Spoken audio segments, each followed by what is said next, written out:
ಶುಭೋದಯ ಸ್ನೇಹಿತರೆ, ತಮ್ಮೆಲ್ಲರಿಗೂ ನನ್ನ ಹೃದಯಪೂರ್ವಕ ನಮಸ್ಕಾರಗಳು. ನಿಮಗೊಂದು ಕುತೂಹಲದ ಪ್ರಶ್ನೆ. ನೀವು ಯಾವತ್ತಾದರೂ ಗಮನಿಸಿದ್ದೀರಾ? ಕೆಲವೊಂದು ವಸ್ತುಗಳು ಪ್ರತಿಯೊಬ್ಬರ ಮನೆಗಳಲ್ಲೂ ಲಭ್ಯ ಇರುತ್ತೆ. ಉದಾಹರಣೆಗೆ ನೀರು, ಕುಡಿಯಲು ಲೋಟ, ಟೂತ್ಪೇಸ್ಟ್, ಸೇಫ್ಟಿ ಪಿನ್, ಛತ್ರಿ, ಬರೆಯುವ ಸಾಮಗ್ರಿಗಳು, ಹಾಸಿಗೆ, ಫೋನ್ ಚಾರ್ಜರು, ಹೀಗೆ ಇತರೆ ಇನ್ನಷ್ಟು ಸಾಮಾನುಗಳು. ಇನ್ನು ಮಕ್ಕಳಿರುವ ಮನೆಗಳಲ್ಲಿ ಆಟವಾಡುವ ಆಟಿಕೆಗಳು, ಪುಸ್ತಕಗಳು, ಶಾಲೆಗೆ ಒಯ್ಯುವ ಹಲವಾರು ಸಾಮಗ್ರಿಗಳು ಸಿಗತ್ವೆ. ಇವೆಲ್ಲದರ ಮಧ್ಯೆ ಒಂದು ಪ್ರಮುಖ ವಸ್ತು ಅಂದರೆ ನಮ್ಮೆಲ್ಲರ ಮನೆಗಳಲ್ಲಿ ಫೆವಿಕಾಲ್ ಸಿಗತ್ತೆ. ಚಿಕ್ಕವರಿಂದ ಹಿಡಿದು ಕ್ರಾಫ್ಟ್ ವರ್ಕ್ ಮಾಡಲಿಕ್ಕೆ ಅಥವಾ ಯಾವುದಾದ್ರೂ ಅಂಟು ಹಾಕಬೇಕು ಅಂತಂದರೆ, ನಾವೆಲ್ಲಾದರೂ ಗಮ್ ಹಾಕಬೇಕು ಅಥವಾ ಗ್ಲೂ ಹಾಕಬೇಕು ಅಂತಂದರೆ ನಾವೇನು ಹೇಳ್ತೀವಿ? ಫೆವಿಕಾಲ್ ತೊಗೊಂಡ್ಬಾ ಅಂತ ಹೇಳ್ತೀವಿ. ಯಾವುದಾದ್ರೂ ಕಿತ್ತು ಹೋದರೆ, ಒಡೆದು ಹೋದರೆ ಈ ತರಹ ಅಂಟು ಹಾಕಲಿಕ್ಕೆ ಸರ್ವೇ ಸಾಮಾನ್ಯದ ವಸ್ತು ಇವತ್ತಿಗೆ ಫೆವಿಕಾಲ್. ಬರೀ ಅಂಟಿನಿಂದ ಪ್ರಾರಂಭ ಆದ ಇದು ಇವತ್ತಿಗೆ ಹಲವಾರು ಬೇರೆ ಉತ್ಪನ್ನಗಳು ಈ ಸಂಸ್ಥೆಯಿಂದ ಉತ್ಪಾದಿಸಲಾಗತ್ತೆ. ಫೆವಿಕಾಲ್ ಭಾರತೀಯನಿಂದ ಸ್ಥಾಪಿಸಲ್ಪಟ್ಟಿದ್ದು ಭಾರತದ ಸಂಘಟನೆ ಅಂತ ಸಾಕಷ್ಟು ಭಾರತೀಯರಿಗೆ ತಿಳಿಯದ ವಿಷಯ. ಹೌದು, ಫೆವಿಕಾಲ್ ಪಿಡಿಲೈಟ್ ಇಂಡಸ್ಟ್ರೀಸ್ ಎನ್ನುವ ಸಂಸ್ಥೆಯ ಉತ್ಪಾದನೆಯಾಗಿದ್ದು ಇದು ಇವತ್ತಿಗೆ ಬರೋಬ್ಬರಿ 65 ವರ್ಷಗಳ ಕಂಪನಿಯಾಗಿದ್ದು ಸುಮಾರು 10,000ಕ್ಕೂ ಹೆಚ್ಚಿನ ನೌಕರರಿದ್ದು 6,500ಕ್ಕೂ ಹೆಚ್ಚಿನ ಉತ್ಪನ್ನಗಳಿವೆ. ಅಂದರೆ Pidilite Industries today has more than 6,500 products with 10,000 plus employees, which is an Indian origin company which is 65 years old as on today. 70ಕ್ಕೂ ಹೆಚ್ಚಿನ ಇತರೆ ದೇಶಗಳಿಗೆ ಇದರ ಉತ್ಪನ್ನಗಳ ಮಾರಾಟ ಆಗತ್ವೆ. ಇದರ ಪ್ರಾರಂಭಿಕ ಕಥೆಯೇ ಬಹಳ ಸ್ಫೂರ್ತಿಯುತವಾದದ್ದು ಹಾಗೂ ಆಸಕ್ತಿಕರವಾದದ್ದು.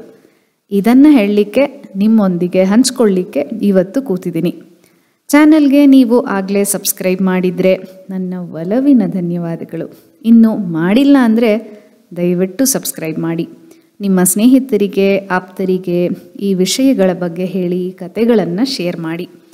ಇನ್ನು ಇವತ್ತಿನ ಫೆವಿಕಾಲ್ ಮ್ಯಾನ್ ಆಫ್ ಇಂಡಿಯಾ ಅಂತ ನಾವು ಯಾರನ್ನ ಹೇಳ್ತೀವಿ ಅವರ ಬಗ್ಗೆ ಕತೆ ನಿಮ್ಮ ಮುಂದೆ.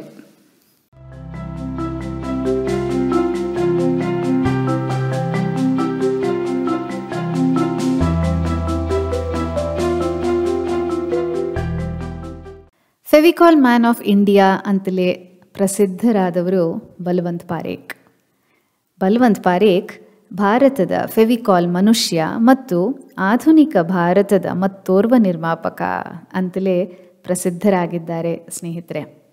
ಬಲವಂತ್ ಪಾರೇಖ್ ಪ್ರೀತಿ ಪಾತ್ರವಾಗಿ BKP ಅಥವಾ ಬಾಲುಭಾಯಿ ಅಂತ ಕರೆಯಲ್ಪಡ್ತಾ ಇದ್ರು. ಸ್ವಾತಂತ್ರ್ಯದ ನಂತರ ಭಾರತದ ಉದ್ಯಮಶೀಲತೆಗೆ ಅಣಿ ಇಟ್ಟವರು. ಕನಿಷ್ಠ ಉದ್ಯೋಗಿಯನ್ನಾಗಿ ಆರಂಭಿಸಿ ಭಾರತದ ಅತ್ಯಂತ ವಿಶ್ವಾಸಾರ್ಹ ಬ್ರ್ಯಾಂಡ್ಗಳಲ್ಲಿ ಒಂದಾದ ಪಿಡಿಲೈಟ್ ಇಂಡಸ್ಟ್ರೀಸನ್ನು ನಿರ್ಮಿಸುವವರೆಗೂ ಪಾರೇಖ್ ಅವರ ಜೀವನ ಯಾತ್ರೆ ದೃಢ ನಿಶ್ಚಯ, ಸ್ಥಿರತೆ ಮತ್ತು ದೃಷ್ಟಿವಂತಿಕೆ ಎಲ್ಲವೂ ಅವರ ವ್ಯಕ್ತಿತ್ವದಲ್ಲಿ ಪ್ರತಿಬಿಂಬ ಆಗತ್ತೆ. 1925ರಲ್ಲಿ ಗುಜರಾತ್ನ ಭಾವನಗರ ಜಿಲ್ಲೆಯ ಮಹುವಾ ಎಂಬ ಚಿಕ್ಕ ಪಟ್ಟಣದಲ್ಲಿ ಹುಟ್ಟಿದ ಪಾರೇಖ್ ಒಬ್ಬ ಸಾಮಾನ್ಯ ಜೈನ ಕುಟುಂಬದಿಂದ ಬಂದವರು. ಭಾರತದ ಸ್ವಾತಂತ್ರ್ಯ ಸಮರದ ಸಮಯದಲ್ಲಿ ಬೆಳೆದ ಅವರು ತಮ್ಮ ಸುತ್ತಮುತ್ತಲಿನ ಸಾಮಾಜಿಕ ಆರ್ಥಿಕ ಹೋರಾಟಗಳಿಂದ ಗಾಢವಾಗಿ ಪ್ರಭಾವಿತರಾದರು. ಅವರ ಕುಟುಂಬ ಶಿಕ್ಷಣಕ್ಕೆ ಬಹಳ ಮಹತ್ವ ನೀಡ್ತಾ ಇತ್ತು ಮತ್ತು ಪಾರೇಖ್ ಕೂಡ ಒಬ್ಬ ಶ್ರೇಷ್ಠ ವಿದ್ಯಾರ್ಥಿಯಾಗಿದ್ದರು ಕೂಡ. ಮುಂಬೈನ ಸರ್ಕಾರಿ ಕಾನೂನು ಕಾಲೇಜಿನಲ್ಲಿ ಕಾನೂನು ಪದವಿ ಪಡೆದರು. ಆದರೆ ಪಾರೇಖ್ ಅವರ ನೈತಿಕ ಮಾರ್ಗದರ್ಶನ ಮತ್ತು ಜೀವನದಲ್ಲಿ ಪ್ರಮುಖ ತಿರುವಿಗೆ ಬಂದಾಗ ಕಾನೂನು ಪದವಿ ಸಂಪೂರ್ಣಗೊಳಿಸುತ್ತಿರುವಾಗ ಕಾನೂನು ವೃತ್ತಿಯ ಭಾಗವಾಗಿರುವ ಸಮರ್ಥನೆ ಮತ್ತು ಚಲನೆಗಳಿಗೆ ಅವರು ನಿರಾಶರಾಗಿದ್ದರು. ಕಾನೂನು ಕ್ಷೇತ್ರದಲ್ಲಿ ವೃತ್ತಿ ಕೈಬಿಡಲು ಅವರು ನಿರ್ಧಾರ ಮಾಡಿ ಬೇರೊಂದು ದಾರಿ ಹಿಡಿದರು. ಇದು ಅವರ ಜೀವನದಲ್ಲಿ ಹಲವು ಧೈರ್ಯಶಾಲಿ ನಿರ್ಧಾರಗಳಲ್ಲಿ ಮೊದಲನೆಯದು ಅಂತ ಅನ್ನಿಸ್ಕೊಂಡಿದೆ. ವಿವಾಹದ ನಂತರ ಯುವ ದಂಪತಿಗಳು ತೀವ್ರ ಆರ್ಥಿಕ ಕಷ್ಟಗಳನ್ನು ಎದುರಿಸಬೇಕಾಯಿತು. ಒಂದು ಹಂತದಲ್ಲಿ ಅವರು ಮುಂಬೈನ ಒಂದು ಕಾರ್ಖಾನೆಯಲ್ಲಿ ವಾಸಿಸುತ್ತಾ ಇದ್ರಂತೆ. ಅಲ್ಲಿ ಪಾರೇಖ್ ಜೀವನ ನಿರ್ವಹಿಸಲು ಅಸಾಮಾನ್ಯ ಕೆಲಸಗಳನ್ನು ಕೂಡ ಮಾಡ್ತಾ ಇದ್ರು. ಧೈರ್ಯ ಮತ್ತು ಹೊಸ ಕಲಿಕೆಗೆ ಅವರಲ್ಲಿ ಸದಾ ಜಾಗ ಇರ್ತಾ ಇತ್ತು. ಅವರು ಕಬ್ಬಿಣ ವ್ಯಾಪಾರಿಯ ಕಚೇರಿಯಲ್ಲಿ ಪ್ಯೂನ್ ಆಗಿ ಕೆಲಸ ಮಾಡ್ತಾ ಇದ್ರಂತೆ. ವ್ಯಾಪಾರ ಮತ್ತು ಉದ್ಯಮದ ವಿಶೇಷತೆಗಳನ್ನು ನೇರವಾಗಿ ಅನುಭವಿಸಿ ಅಲ್ಲಿ ಕಲಿತರು. ನಂತರ ಅವರು ಹೂಡಿಕೆ ಮತ್ತು ಮುದ್ರಣ ಪ್ರೆಸ್ನಲ್ಲಿ ಹಲವು ಪಾತ್ರಗಳನ್ನು ತೆಗೆದುಕೊಂಡು ಅಲ್ಲಿ ಮಾರಾಟ ಪ್ರತಿನಿಧಿಯಾಗಿ ಕೂಡ ಕೆಲಸ ಮಾಡಿದ್ರು. ಈ ಅನುಭವಗಳ ಮೂಲಕ ಅವರು ವ್ಯಾಪಾರದ ಅರಿವನ್ನು ಅಭಿವೃದ್ಧಿ ಹೇಗೆ ಪಡಿಸಬೇಕು, ಮಾರುಕಟ್ಟೆಯ ಅಗತ್ಯಗಳು ಏನಿರಬಹುದು ಅದನ್ನು ಗುರುತಿಸಿ ತಮ್ಮ ಸಾಮರ್ಥ್ಯವನ್ನು ಇಲ್ಲಿ ತೀವ್ರಗೊಳಿಸ್ಕೊಂಡ್ರು. ನಂತರ ಕೆಲಸದ ವೇಳೆ ಪಾರೇಖ್ ಆತ್ಮನಿರ್ಭರರಾಗಲು ಬಲವಾದ ಇಚ್ಛೆ ಅವರಲ್ಲಿ ಸಾಕಷ್ಟಿತ್ತು.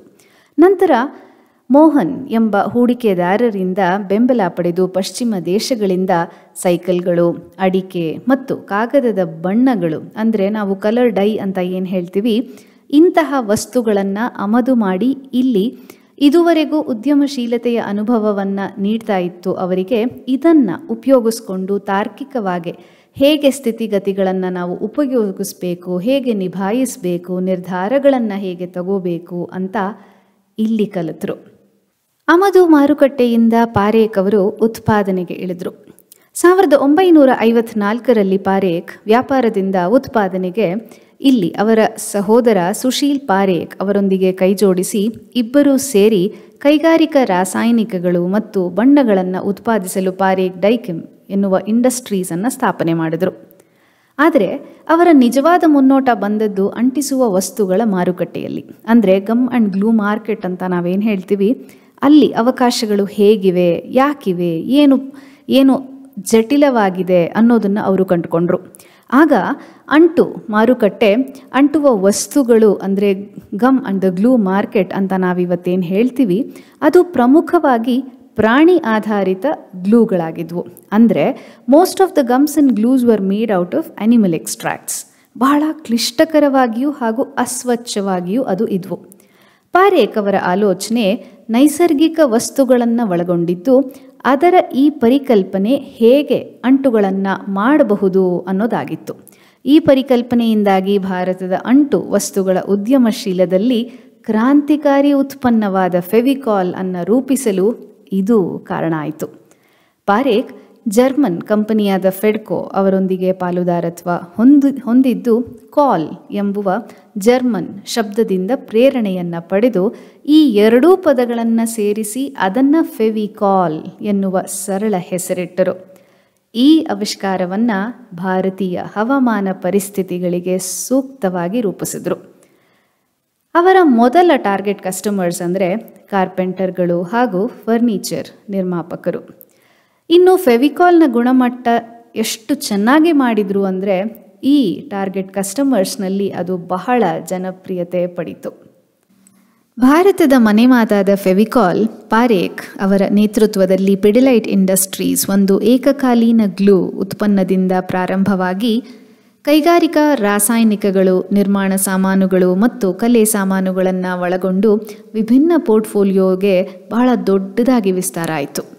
ಅವರ ವ್ಯವಹಾರ ತಂತ್ರದ ಕೆಲವು ಪ್ರಮುಖ ಅಂಶಗಳು ಅಂದರೆ ಗ್ರಾಹಕ ಕೇಂದ್ರಿತ ದೃಷ್ಟಿಕೋನ, ಬ್ರ್ಯಾಂಡಿಂಗ್ ಮತ್ತು ಜಾಹೀರಾತು, ನಾವೀನ್ಯತೆ.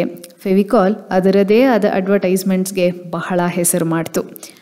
ಗುಣಮಟ್ಟ ಮತ್ತು ಲಭ್ಯತೆಯ ಮೇಲೆ ಅದಮ್ಯ ಪ್ರಾಶಸ್ತ್ಯ ನೀಡಿದರು ಪಾರೇಖ್ ಅವರು. ವೈವಿಧ್ಯೀಕರಣ ಮತ್ತು ನಾವೀನ್ಯತೆಯ ಹೆಸರು ಮಾಡ್ತು ಫೆವಿಕಾಲ್ ಹಾಗೂ ಪಿಡಿಲೈಟ್ ಇಂಡಸ್ಟ್ರೀಸ್ನ ಇನ್ನಿತರ ಉತ್ಪನ್ನಗಳು. ಉದ್ಯೋಗಿ ಕೇಂದ್ರಿತ ನಾಯಕತ್ವ ಪಾರೇಖ್ ಅವರದ್ದಾಗಿತ್ತು. ಇನ್ನು ಅವರ ವ್ಯಕ್ತಿತ್ವ ಅನ್ನೋದಾಯಿತು ಅಂದಾಗ ಶ್ರದ್ಧೆ ಮತ್ತು ದೃಷ್ಟಿಯ ಶ್ರೇಷ್ಠತೆಯುಳ್ಳ ವ್ಯಕ್ತಿ ಬಲ್ವಂತ್ ಪಾರೇಖ್ ಅಂತ ಹೆಸರುವಾಸಿಯಾದರು. ಅವರ ವ್ಯಕ್ತಿತ್ವವು ಅವರ ಸಾಧನೆಗಳಷ್ಟೇ ಗಣನೀಯವಾಗಿದ್ವು. ಯಶಸ್ಸು ತಲೆಗೇರಲಿಲ್ಲ, ಸೋಲುಗಳು ಮನಸ್ಸನ್ನು ಕುಗ್ಗಿಸಲಿಲ್ಲ. ವಿನಮ್ರರಾಗಿದ್ದು ವ್ಯವಹಾರದಲ್ಲಿ ನೈತಿಕ ದೃಷ್ಟಿಕೋನಕ್ಕಾಗಿ ಅವರು ಬಹಳ ಪ್ರಸಿದ್ಧರಾಗಿದ್ದರು. ಲಾಭಕ್ಕಿಂತ ಸಂಬಂಧಗಳನ್ನು ಹೆಚ್ಚು ಮೌಲ್ಯ ಮಾಡ್ತಾ ಇದ್ರು. ಪಾರೇಖ್ ನಿಖರವಾದ ಯೋಜಕರಾಗಿದ್ದರೂ ಸಮಸ್ಯೆಗಳನ್ನು ಸಹನಶೀಲತೆಯೊಂದಿಗೆ ಮತ್ತು ದೃಢತೆಯೊಂದಿಗೆ ಪರಿಹರಿಸುವುದರಲ್ಲಿ ನಂಬಿಕೆ ಇಟ್ಟವರು. ಅವರ ವ್ಯಕ್ತಿತ್ವ ಉದ್ಯಮಿಗಳ ಪೀಳಿಗೆಗಳನ್ನೇ ಪ್ರೇರೇಪಿಸಿತು. ಹೋರಾಟಭರಿತ ಜೀವನ ನಮ್ಮ Fevicol man of India Balwant Parekh ಅವರದು. ಕಾನೂನು ಪದವೀಧರರಿಂದ ವಿಜ್ಞಾನಿ ಉದ್ಯಮಿಯಾಗಿ ಗುಮಾಸ್ತನಿಂದ ಪ್ರಾರಂಭಿಸಿ ಪಿಡಿಲೈಟ್ ಇಂಡಸ್ಟ್ರೀಸ್ನ ಸಂಸ್ಥಾಪಕರಾಗಿ ಬಲ್ವಂತ್ ಪಾರೇಖ್ ಅವರ ಪ್ರಯಾಣ ಪರಿಶ್ರಮ, ನಾವೀನ್ಯತೆ ಮತ್ತು ನೈತಿಕ ನಾಯಕತ್ವದಲ್ಲಿ ಒಂದು ಮಾಸ್ಟರ್ ಕ್ಲಾಸ್ ಆಗಿ ಇತಿಹಾಸ ನಿರ್ಮಾಣ ಮಾಡಿತು. ಶ್ರೇಷ್ಠತೆ ಸಾಮಾನ್ಯವಾಗಿ ವಿನಮ್ರ ಸಂದರ್ಭಗಳಲ್ಲಿ ಪ್ರಾರಂಭವಾಗತ್ತೆ ಅಂತ ಅವರ ಜೀವನ ತೋರಿಸ್ತು. ಅಂದರೆ his life demonstrates that greatness often begins in the humblest of the circumstances. Parekh ಸರಳವಾದ ಅವರ ಉತ್ಪನ್ನ ಫೆವಿಕಾಲ್ ಭಾರತೀಯ ಮನೆಗಳು ಮತ್ತು ಕೈಗಾರಿಕೆಗಳ ಅನಿವಾರ್ಯ ಭಾಗವಾಗಿ ಪರಿವರ್ತನೆ ಇವತ್ತಿಗೆ ಆಗಿದೆ. ಬಲ್ವಂತ್ ಪಾರೇಖ್ 25 ಜನವರಿ 2013 ನಿಧನರಾದರು. ಯಶಸ್ಸು ಕೇವಲ ಸಂಪತ್ತಲ್ಲ, ನೀವು ಸೃಷ್ಟಿಸುವ ಪ್ರಭಾವ, ಸ್ಪರ್ಶಿಸುವ ಜೀವನ ಮತ್ತು ಜೀವಗಳ ಬಗ್ಗೆ ಇರಬೇಕು ಅಂತ ಜಗತ್ತಿಗೆ ತೋರಿಸಿಕೊಟ್ಟವರು. ಇಂತಹ ಸ್ಫೂರ್ತಿಯುತ ನಾಯಕನಿಗೆ ನಮ್ಮದೊಂದು ಪ್ರೀತಿ ಪೂರ್ವಕ ನಮನ.